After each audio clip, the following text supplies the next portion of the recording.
All right, I got this ungoverned Predator 212 engine.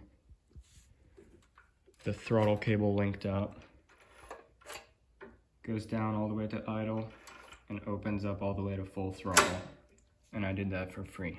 I'm gonna show you how, because when I was doing it, it took me a while to figure it out. I was looking at all these kits online to try and do it, but it turned out I didn't even have to.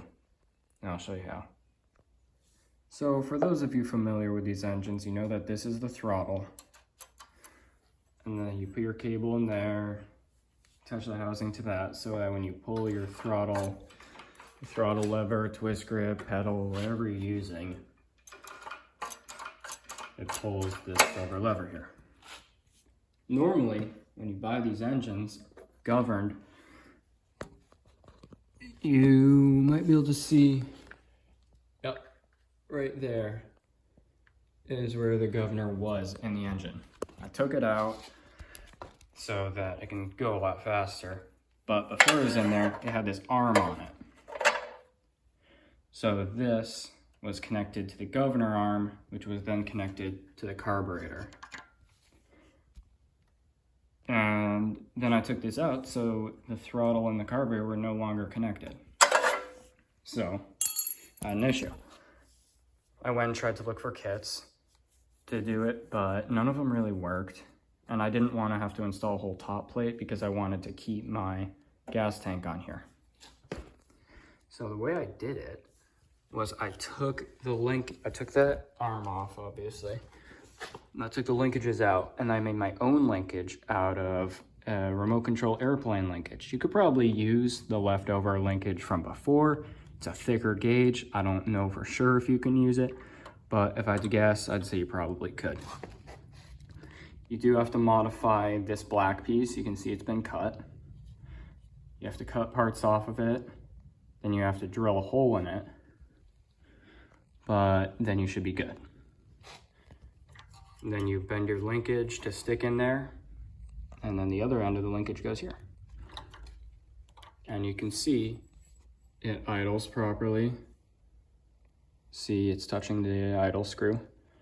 And then when you open the throttle up all the way,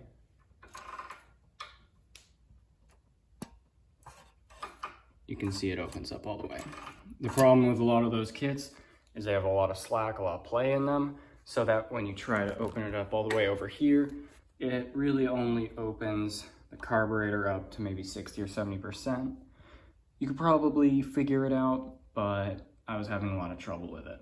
And this solution is basically free. You're using the original throttle lever mechanism. For all those kits, you have to take this off, and it's a pain in the butt. But this is what you do for free. It's easy, it opens up all the way. And yeah, that's the way I've been running it. Works great. Been running it for like 3 months now, this way. The reason I'm uploading this is because when I was in the position of having an ungoverned engine and I was looking to hook up the throttle somehow, I was having a lot of trouble figuring out how to do that. And I was looking on YouTube, I couldn't find anything, so I'm just putting this out there for if anyone in the future is having this problem. Here's a pretty easy way to solve it. Here's another look at that black part. If you have one of these engines in front of you, you can see how this is different and what you have to cut off. It's pretty easy. I just use a Dremel and a cutoff wheel to cut that off. Pretty easy thing to do. And all you have to do to get to this is to take the air box off, which is the two 10mm nuts and the 2 vent hoses. Pretty easy to get to it.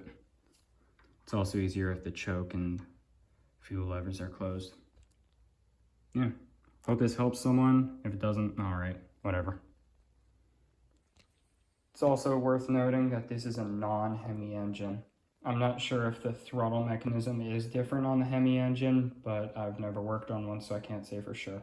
But it is a non-Hemi engine, just so you guys know.